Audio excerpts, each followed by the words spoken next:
नमस्कार। बिहार भारत का एक अहम राज्य जिसके बारे में आप सब भली भांति जानते होंगे। वैसे तो बिहार को लोग अलग अलग तरीके से देखते हैं। बिहार को देखने वालों का नजरिया काफी अलग होता है। कुछ लोग बिहार को लेबर इंडस्ट्री प्रोड्यूस करने वाले राज्य के तौर पे देखते हैं। कुछ लोग एक ऐसे राज्य के तौर पे देखते हैं जहाँ के लोगों में सिविक सेंस नहीं होता।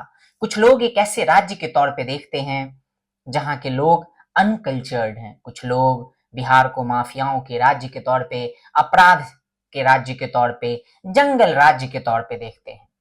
कहते हैं ना कि देखने वालों के अनुसार उनका नजरिया किसी नजारे के प्रति क्या है, वो डिफाइन करता है कि वो इंसान खुद कैसा है।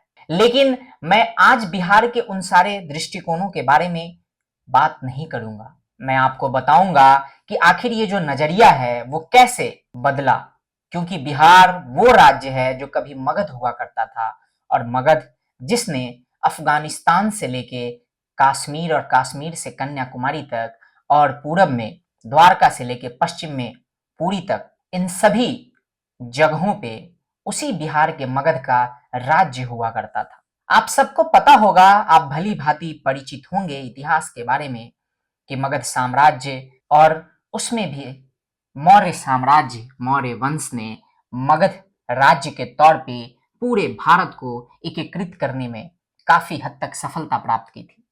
बिहार वही राज्य है जहां से हमें अपने तिरंगे के लिए चक्र प्राप्त हुआ। बिहार वो राज्य है जिसने हमें अशोक स्तंभ दिया, वही अशोक स्तंभ जिसकी निशानी से काफी कुछ बदल जाता है। कोई भी किसी भी सरकारी डिपार्टमेंट में किसी भी पेपर पे आपको उसी अशोक स्तंभ की निशानी देखने को मिलती है। ये सारी चीजें हैं दोस्तों। आए दिन हम ये भी देखते रहते हैं कि कैसे मीडिया में, सोशल मीडिया में बिहार के बारे में अलग अलग तरीके की बकवास की जाती है। हमने ये भी देखा है कि किस तरीके से साउथ के कुछ राजनीतिक लोग या कुछ राजनेता बिहार को अपशब्द कहने से एक बार भी नहीं चूकते। जब भी उन्हें मौका मिलता है तब वो बिहार और बिहारियों को बदनाम करना, उनको अपमानित करने का कोई भी अवसर नहीं चूकते। यहीं तक नहीं, बल्कि कुछ ऐसे इंसिडेंट भी हमने रिसेंट पास्ट में देखे हैं जब एक टीचर ने बिहार को काफी अपमानित किया। शायद आप लोगों को नहीं पता होगा, लेकिन मैं आप लोगों को बता दूं कि अभी रिसेंटली एक इंसिडेंट काफी चर्चित हुआ था जिसमें केंद्रीय विद्यालय की एक शिक्षिका थी जिनका नाम था पल्लवी साहा। उन्होंने बिहार के बारे में काफी अपशब्द कही थी, काफी उलूल जुलूल बातें की थी। खैर, मैं मोहतरमा को समझाने का भी प्रयास नहीं करूंगा, क्योंकि समझाया उसको जाता है जो समझने का प्रयास करे, या फिर जो ओपन माइंडेड होके आपके तथ्यों को सुने और उसके बेसिस पे समझे और फिर धारणा बनाए, ना कि वो लोग जिनके दिमाग में पहले से ही एक सोची समझी धारणा है। अगर ऐसा है तो आप उनकी धारणा को नहीं बदल सकते। और मुझे पूरा विश्वास है कि आप लोगों में से भी बहुत सारे लोगों ने अपने जीवन में इस तरीके के लोगों को फेस किया होगा, जब आपको काफी मुश्किल हुआ होगा उनकी धारणा को, उनके सोच को बदलने में। खैर, उन चीजों के बारे में भी हम ज्यादा डिटेल में बात नहीं करेंगे दोस्तों। बिहार के ऊपर आज मैं इसलिए बात कर रहा हूं क्योंकि मोस्टली आज मैं बिहार के राजनीतिक परिदृश्य के बारे में बात करूंगा। बिहार की उस राजनीतिक पृष्ठभूमि के बारे में बात करूंगा जिसके बारे में कहा जाता है कि बिहार की राजनीतिक पृष्ठभूमि भारत के बाकी राज्यों के राजनीतिक पृष्ठभूमि से बिल्कुल अलग है। और वो क्यों है? क्योंकि जब भी बिहार की राजनीति की बात होती है तो एक चीज कॉमन पाई जाती है हर चर्चा में, और हर चर्चा का विषय बनती है, वो है बिहार में जातिगत प्रथा का होना, या बिहार में जो राजनीतिक अलाइनमेंट है वो जाति के आधार पे होना। ऐसा नहीं है कि ये सिर्फ बिहार में है, लेकिन बिहार के संदर्भ में इसको काफी पॉपुलराइज किया गया है एक सोची समझी साजिश के तहत, या यूं कहें कि एक सोचे समझे चाल के तहत। आज हम उसी के बारे में बात करेंगे और मैं आपको ये बताने और समझाने का प्रयास करूंगा कि कैसे आजादी के बाद से लेके अब तक बिहार की राजनीतिक पृष्ठभूमि में क्या क्या बदलाव हुए हैं, वो कौन सी चीजें हैं जिसने बिहार की राजनीतिक पृष्ठभूमि को आज इस जगह पे लाके खड़ा कर दिया है कि जब भी राजनीति से जुड़ी चीजों के बारे में बिहार की बात होती है तो एक चीज हमेशा कहा जाता है कि बिहारी हमेशा राजनीति में वोट अपनी जाति के आधार पर ही डालता है। हालांकि दूसरी चीज ये भी कहा जाता है कि बिहार के लोग शादियों में भी जाति को तरजीह देते हैं, तवज्जो देते हैं, लेकिन हम उसके बारे में बात नहीं करेंगे दोस्तों। बिहार की राजनीतिक पृष्ठभूमि की जहां तक बात है तो 1950 के बाद से, यानी कि 1947 में जब भारत आजाद हुआ, उसके बाद 1947 से 1950 के बीच में खैर कहीं पे भी पूरे भारत में शासन या प्रजातंत्र नहीं था। वोटिंग राइट्स वगैरह जो थे वो 1950 से इनिशिएट हुए, और अगर उसके बाद की बात करें तो 1950 से लेके लगभग 1970s या 1980s तक बिहार में कांग्रेस का एकाधिपत्य रहा। यानी कि इस पूरे दौर में कांग्रेस ही वो प्रमुख पार्टी थी जिसकी सरकार बिहार में रही। अब यहाँ पे कई सारे सवाल कांग्रेस से भी पूछे जाने चाहिए, या ये प्रायः पूछे जाते हैं कि आखिर जिस बिहार को आज गरीबी, बेरोजगारी, लेबर इंडस्ट्री के तौर पे देखा जाता है, उसमें अगर किसी पार्टी का सबसे बड़ा योगदान है तो वो बिहार का है। क्योंकि ऐसा नहीं है कि बिहार में चीजें नहीं है। बिहार तब का बिहार और झारखंड दोनों हुआ करता था, यानी आज का जो झारखंड है वो भी बिहार का ही हिस्सा था।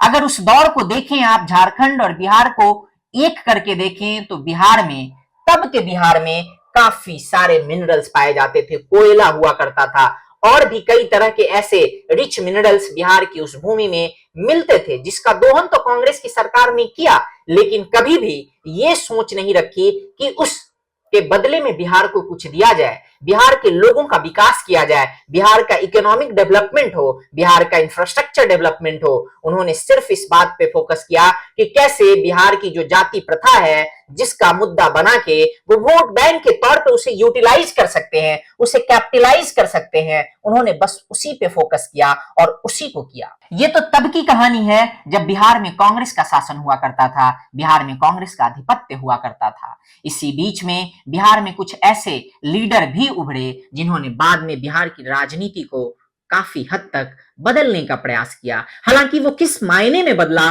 उसके बारे में हम बात करेंगे दोस्तों, लेकिन अगर आप उस दौर से बाहर निकलेंगे तो फिर आपको 1980-90 का वो दौर आता है जब आरजेडी नामक एक पार्टी का अभ्युदय होता है, उत्थान होता है बिहार की राजनीति में। सिर्फ आरजेडी ही नहीं, बल्कि उस समय पे 3 ऐसी पार्टियां धीरे धीरे अपने डेवलपमेंट के मॉडल को ले रही थी, या यूं कहें कि विकास के रास्ते पे अग्रसर थी। एक तरफ जहां लालू यादव की पार्टी आरजेडी थी, वहीं दूसरी तरफ नीतीश कुमार की जनता दल यूनाइटेड, और तीसरी पार्टी वो थी रामविलास पासवान की लोजपा, लोक जनशक्ति पार्टी। ये तीनों पार्टियां ऐसी थी जिन्हें आगे चल के बिहार के राजनीतिक परिदृश्य को काफी हद तक इन्फ्लुएंस करना था। ये ऐसी पार्टियां थी जो अपना जमीन बिहार की राजनीति में तलाश रही थी। एक तरफ आरजेडी, लालू प्रसाद यादव, जिन्होंने एक अलग मुद्दा उठाया बिहार की राजनीति में। करना तो उन्हें बिहार के विकास की बात चाहिए थी। वो जंगल राज जिसमें बिहार में कोई भी अधिकारी पोस्टिंग लेके जाना नहीं चाहता था, वो जंगल राज जब शोरूम से गाड़ियां लूट ली जाती थी, वो जंगल राज जब बिना पैसे दिए अपनी बेटी की शादी कराने के लिए बारात के रख रखाव के सारे व्यवस्था को किसी ऐसे शख्स या ऐसे बिजनेसमैन को दे दिया जाता था जिसके पास कोई चारा नहीं होता था। क्योंकि जो लोग ये करते थे, सरकार उनके अधीन था, और उस सरकार में काम करने वाले वो कर्मचारी इतने मजबूर थे कि वो चाह के भी जस्टिस या उस तरीके की चीजों को तवज्जो या नहीं दे पाते थे। जो कॉमन मैन की स्थिति थी वो ऐसी थी कि वो डरा सहमा रहता था। उसे इस बात का डर होता था कि कब उसे किस जगह पे लूट लिया जाएगा, इसी डर में उसकी जिंदगी कटती थी। वहीं दूसरी तरफ 2 नेता ऐसे भी हुए जिनके बारे में मैंने आपको बताया, रामविलास पासवान और नीतीश कुमार, जो उसी दौर से निकले थे, जिन्होंने राजनीति की उसी पाठशाला में शिक्षा ली थी जहां से लालू प्रसाद यादव निकले थे। ये तीनों मूल्यतः जेपी यानी कि जयप्रकाश नारायण के आंदोलन से निकले हुए नेता हैं, और बाद में इन्होंने अपनी अपनी पार्टियां बनाई। दोस्तों, जो जंगल राज था वो 1990 के दशक से 2005 तक चला, यानी कि लगभग 15 साल। और इस 15 साल में बिहार की छवि और ज्यादा खराब होती चली गई। बिहार की जो राजनीतिक पृष्ठभूमि थी वो और तेजी से काफी नीचे चली गई, और इसमें ऐसा हुआ कि लालू यादव ने एक अलग एंगल दिया, और वो एंगल था बड़े कास्ट बनाम छोटे कास्ट के लोगों के बीच के खाई को और ज्यादा बढ़ाना।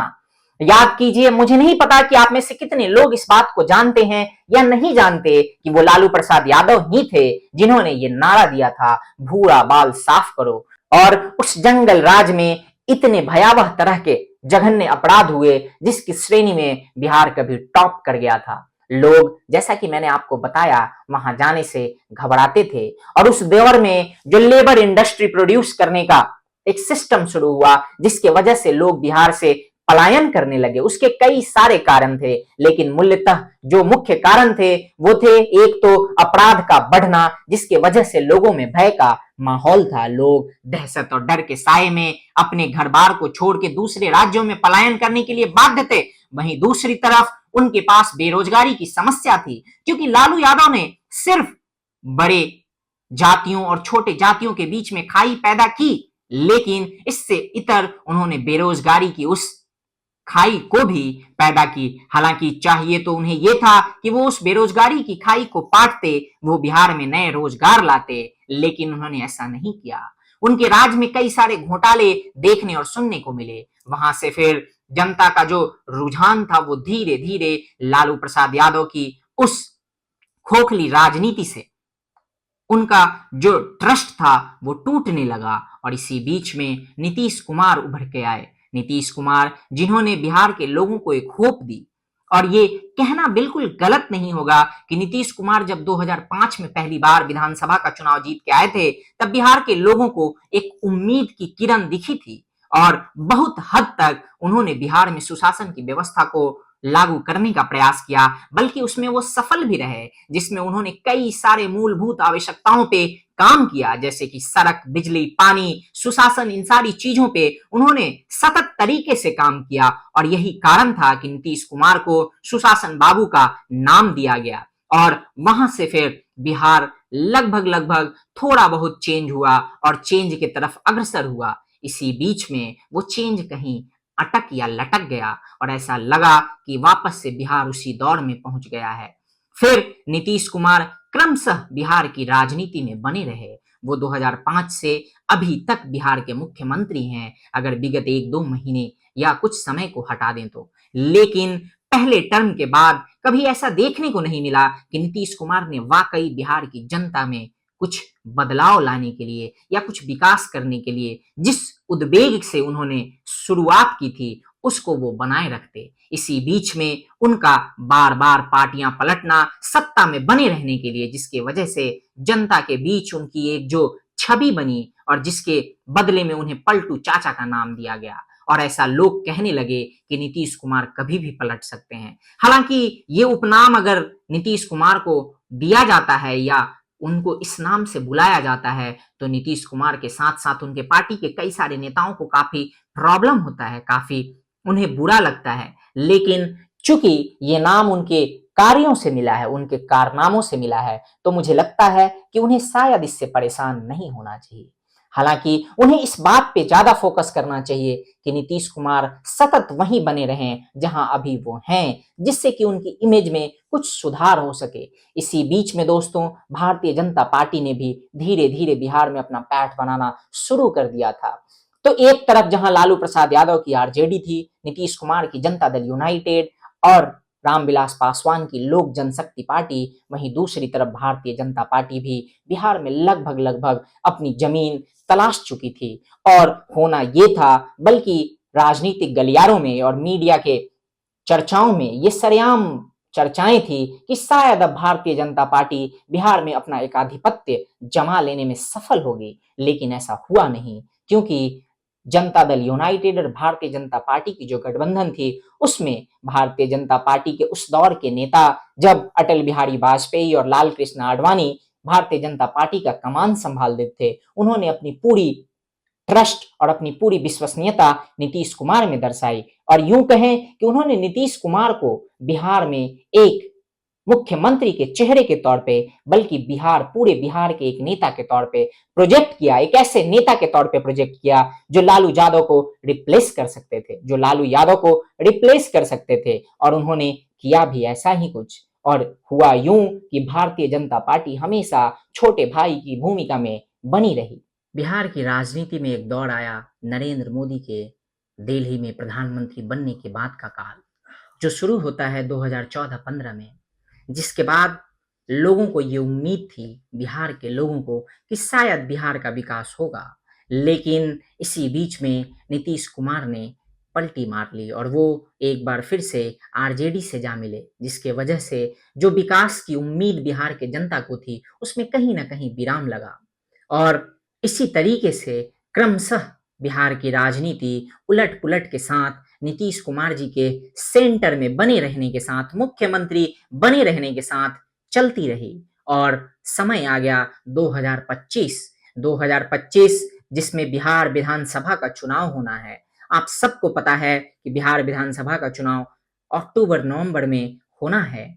और इस बार का जो चुनाव है वो कई मायने में काफी अलग और अहम होने वाला है, क्योंकि ऐसा पहली बार है जब केंद्र से वाकई में कहते हैं कि डबल इंजन सरकार की जो फायदा होता है वो बिहार को मिल रहा है। हम 2 बार के केंद्र के बजट सत्र में देख रहे हैं कि जिस तरीके से बिहार को तरजीह दी जा रही है, जिस तरीके से बिहार को बजट एलोकेट किया जा रहा है, जिस तरीके से ऐसा लग रहा है कि एक बार फिर से बिहार सेंटर ऑफ अट्रैक्शन बना हुआ है। अगर ऐसा चला तो शायद बिहार में बदलाव की जो गुंजाइश है उसमें कुछ सफलता देखने को मिले। लेकिन अगर इससे इतर कहीं ऐसा होता है दोस्तों कि एक बार फिर से नीतीश कुमार जी कहीं पलटी मार लेते हैं, तो शायद बिहार में विकास की जो बदलाव है या उसका जो एक तस्वीर दिख रहा है उसमें कहीं ना कहीं विराम लग जाएगा। बहरहाल देखना होगा कि आखिर 2025 की जो विधानसभा है वो किस तरीके से एक नए राजनीति के अध्याय को बिहार में शुरू करती है। क्योंकि इस बार बिहार की राजनीति में सिर्फ 3 प्लेयर ही नहीं बल्कि और भी कई नए प्लेयरों की एंट्री हो चुकी है। एक तरफ जहां लालू प्रसाद यादव जी की पार्टी आरजेडी है, दूसरी तरफ चिराग पासवान के पिता की विरासत में मिली हुई पार्टी जिसे बाद में उन्होंने चेंज करके लोक जनशक्ति पार्टी रामविलास के नाम से बनाया है, वो है। दूसरी तरफ जेडीयू है और बीजेपी है। वहीं एक नए प्लेयर के तौर पे बिहार की राजनीति में प्रशांत किशोर की भी एंट्री हो चुकी है, जिन्होंने अपनी पार्टी जन स्वराज को स्थापित किया है। और इस बार के बिहार विधानसभा चुनाव में ऐसे ऐसे अनुमान है कि वो बिहार के सभी सीटों पे फाइट करेंगे। हालांकि वो प्रशांत किशोर जो कभी पॉलिटिकल एनालिस्ट के तौर पे, जो कभी राजनीति में जीत और हार करवाने वाले व्यक्ति के तौर पे जाने जाते हैं, उन्होंने कई सारे ऐसे चुनाव लड़वाए हैं अलग अलग पार्टियों को जिसमें उनको सफलता मिली है, कुछ एक जगह पे उन्हें असफलता भी झेलनी पड़ी है। लोग उनके पॉलिटिकल प्रेडिक्शंस के भी फैन हैं। उन्होंने बिहार की स्थिति को बदलने के लिए पूरे बिहार में पैदल यात्रा या यूं कहें कि पद यात्रा की। उसके बाद उन्होंने जन स्वराज पार्टी को बनाया और अब वो 2025 के विधानसभा चुनाव में उतरने वाले हैं। वो इस तरीके का माहौल भी बना रहे हैं जिससे जनता के बीच एक मैसेजिंग जाए कि वो प्रबल दावेदार हैं और वो मीडिया या सोशल मीडिया में ये कह रहे हैं कि वो इस बार बिहार की सरकार बनाएंगे या फिर बनाने में उनका अभूतपूर्व योगदान होगा। दोस्तों देखना होगा कि आखिर वो किस तरीके से या किस हद तक बिहार की राजनीति को बदल पाते हैं। लेकिन अगर आप प्रशांत किशोर के बातों को सुनेंगे तो उससे ये प्रतीत होता है कि वो कहीं ना कहीं उस जाति प्रथा की पॉलिटिक्स को तोड़ने का प्रयास कर रहे हैं जिससे बिहार अभी भी जूझ रहा है और जिसका तोहमत बिहार और बिहार वासियों पे हमेशा से लगता रहा है।